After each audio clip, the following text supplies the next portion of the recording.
సింగరేణి కార్మికుల లాభాల వాటాలలో బోనస్ను ప్రకటించడానికి ఏర్పాటు చేసిన పత్రికా సమావేశానికి బాధ్యత వహించిన మిత్రులు ఉప ముఖ్యమంత్రి వర్యులు బట్టి విక్రమార్క గారు, సహచార మంత్రివర్గ సోదరులు, పార్లమెంట్ సభ్యులు, శాసన మండలి సభ్యులు, శాసన సభ్యులు, ఉన్నతాధికారులు, సింగరేణి కార్మికులకు, పాత్రికేయ మిత్రులందరికీ కూడా నా దసరా శుభాకాంక్ష.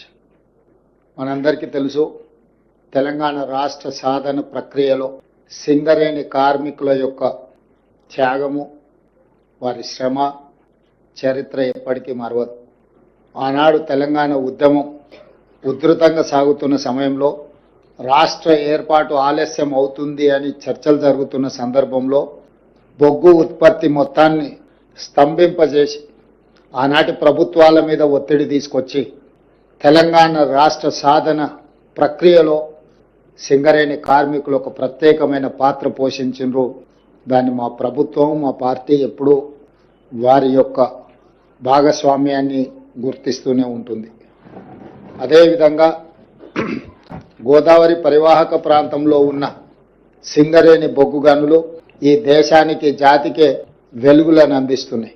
ఈ దేశంలో వెలుగులు విరజల్లుతున్నాయి అని అంటే సింగరేణి కార్మికుల యొక్క శ్రమ, మీరు ఉత్పత్తి చేసిన బొగ్గు ఈనాడు దేశానికి వెలుగులు ఇవ్వడమే కాదు, ఈనాడు పరిశ్రమలను నడిపించి ఆ పరిశ్రమలను లాభసాటి బాటలో నడిపించడంలో కూడా సింగరేణి కార్మికులు ప్రత్యేకమైన పాత్ర పోషిస్తున్నారు.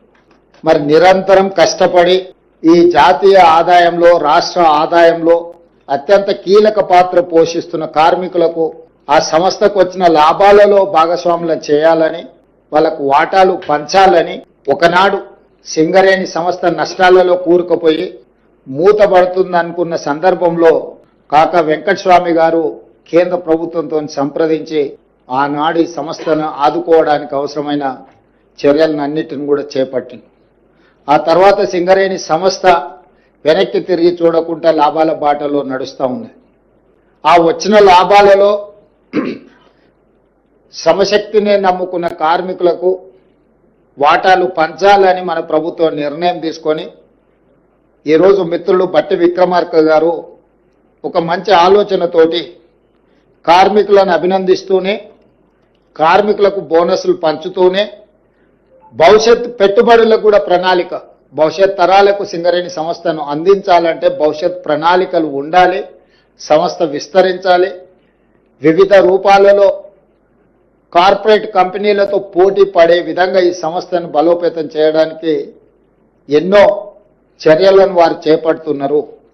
అందులో భాగంగానే లాభాలు 6,394 కోట్లు 2024-25 సంవత్సరానికి లాభాలు వస్తే అందులో కార్మికులకు పంచడానికి దాదాపుగా వారు 4,034 కోట్ల రూపాయలు ఈరోజు వారికి కేటాయించడానికి ముందుకు వచ్చిండ్రు. అదేవిధంగా భవిష్యత్ పెట్టుబడుల కోసం కూడా 2,360 కోట్ల రూపాయలు, వీటిని కూడా వారు ఈరోజు భవిష్యత్ పెట్టుబడుల కోసం 4,034 కోట్ల రూపాయలు, కార్మికులకు బోనస్లు పండుగ సందర్భంగా ఇవ్వడానికి 2,360 కోట్ల రూపాయలు, ఇవి 41,000 పర్మనెంట్ కార్మికుల కోసం ఈ బోనస్. అదేవిధంగా సింగరేణిలో ఉన్న కాంట్రాక్ట్ కార్మికులకు కూడా పండుగ సందర్భంగా మిగతా కార్మికులకు బోనస్ వచ్చి, వీళ్లకు బోనస్ లేకపోతే వాళ్ళు మనసు చిన్నపుచ్చుకుంటారని ఆలోచన చేసి మొట్టమొదటిసారి పోయిన సంవత్సరం భారతదేశంలోనే మొదటిసారి ప్రతి కార్మిక కుటుంబానికి 5,000 రూపాయల బోనస్ ఇవ్వాలని పోయిన సంవత్సరం నిర్ణయం తీసుకోవడం జరిగింది మొట్టమొదటిసారి. ఈసారి 5,500కు పెంచి 30,000 మంది కార్మికులకు దాదాపుగా 819 కోట్ల రూపాయలు ఈ కాంట్రాక్టు కార్మికులకు కూడా ఈ పండుగ సందర్భంగా బోనస్ ఇవ్వాలని మా ప్రభుత్వం నిర్ణయం తీసుకుంది. అందుకే ఈరోజు సింగరేణి కార్మికులకు మనస్ఫూర్తిగా శుభాకాంక్షలు తెలియజేస్తూ, దసరా మీరు ఉత్సాహంగా జరుపుకోవాలి. ఈ దసరా పండుగ మనలో నూతన ఉత్తేజాన్ని నింపాలి.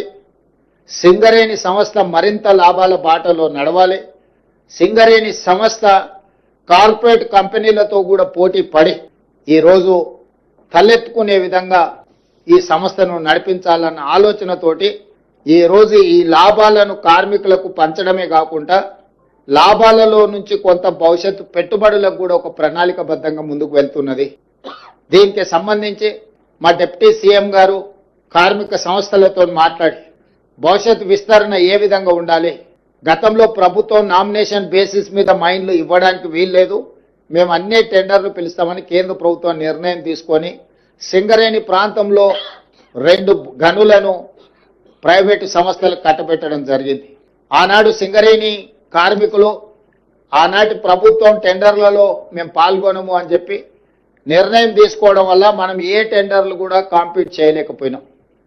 ఆ తర్వాత కార్మిక సంఘాలను పిలిచి ఈ విధంగా మనం టెండర్లలో పాల్గొనకుండా మనం పోటీలో లేకుండా పోతే ప్రైవేట్ సంస్థలకు లాభం చేకూర్చిన వాళ్ళం అవుతాం. భవిష్యత్తులో మనం ఈ టెండర్లు కూడా పాల్గొనాలి, మనం కూడా పోటీలో గనులను సాధించడం ద్వారా సింగరేణి సంస్థను విస్తరించుకోవాలనే నిర్ణయం కూడా జరిగింది.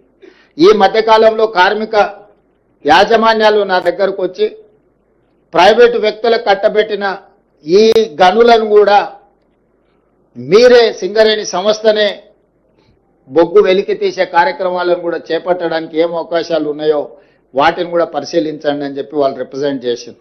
దాంతో నేను ఉప ముఖ్యమంత్రి గారికి సూచన చేసిన దీన్ని ఏ రకంగా ముందుకు వెళ్ళాలి, కేంద్ర ప్రభుత్వం ప్రైవేట్ సంస్థలకు ఇచ్చిన టెండర్లను రద్దు చేసి సరాసరి సింగరేణికి కేటాయిస్తుందా, అవసరం అనుకుంటే వాళ్ళు వేసిన టెండర్ కంటే కూడా కొంచెం ఏమైనా మనం ఎక్కువ ఇస్తే కేంద్ర ప్రభుత్వం ముందుకు వస్తుందా, లేదా ఇతర మార్గాలు ఏమున్నాయో కూడా పరిశీలించమని చెప్పిన.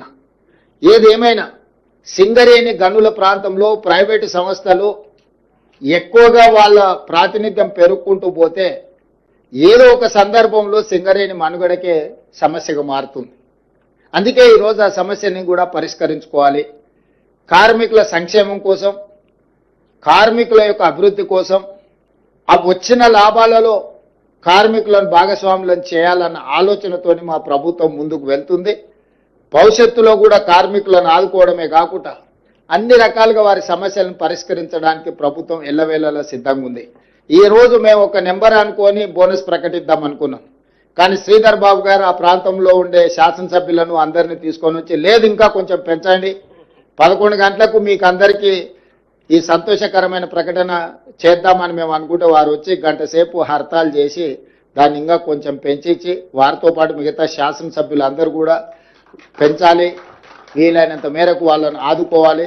మేము అక్కడికి వెళ్ళిన తర్వాత వాళ్ళందరినీ కార్మిక సంఘాలను కార్మికులను కలిసేది ఉంటుందని వారు చెప్పడం సూచన చేయడం, మేము అనుకున్న దానికంటే కూడా కొంచెం బోనసు పెంచే నిర్ణయం తీసుకొని వచ్చి ఈ పత్రికా సమావేశంలో ఈరోజు అనౌన్స్ చేసినాం. దసరా పండుగకి బోనస్ ఇస్తున్నాం. కోల్ ఇండియా నుంచి మన భాగస్వామ్యంతో వచ్చే వాటిని దీపావళికి మళ్ళొకసారి కార్మికులకు బోనస్ ప్రకటిస్తారు. వాటి వివరాలను కూడా కేంద్ర ప్రభుత్వంతో సంప్రదించి బట్టి విక్రమార్క గారు ఆ శాఖ దీన్ని పూర్తి స్థాయిలో పరిగణలోకి తీసుకొని కార్మికుల యొక్క సంక్షేమం కోసం, కార్మికుల యొక్క అభివృద్ధి కోసం, కార్మికుల యొక్క భవిష్యత్ ప్రణాళిక కోసం ఈ ప్రభుత్వం పనిచేస్తుందని తెలియజేయడానికి సంతోషం వ్యక్తం చేస్తున్నాను.